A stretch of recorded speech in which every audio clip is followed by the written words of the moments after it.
نبی کریم صلی اللہ علیہ وآلہ وسلم نے فرمایا، قیامت اس وقت تک قائم نہ ہوگی جب تک یہودیوں سے تمہاری جنگ نہ ہو لے گی،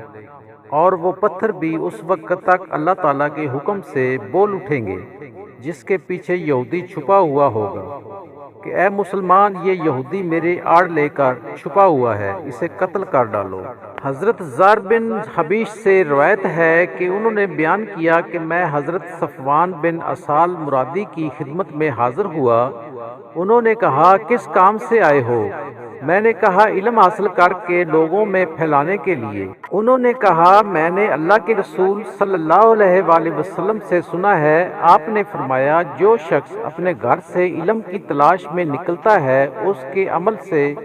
خوش ہو کر فرشتے اس کے لیے پر پھیلاتے ہیں۔ حضرت ابو ہریرہ رضی اللہ تعالیٰ عنہ سے روایت ہے کہ وہ نبی صلی اللہ علیہ وآلہ وسلم سے بیان کرتے ہیں کہ آپ صلی اللہ علیہ وآلہ وسلم نے فرمایا،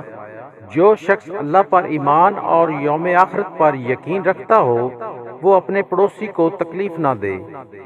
جو شخص اللہ پر ایمان اور یوم آخرت پر یقین رکھتا ہو، اسے چاہیے کہ اپنے مہمان کا اکرام کرے، اور جو شخص اللہ پر ایمان اور یوم آخرت پر یقین رکھتا ہو، اسے چاہیے کہ اچھی بات کہے یا پھر خاموش رہے۔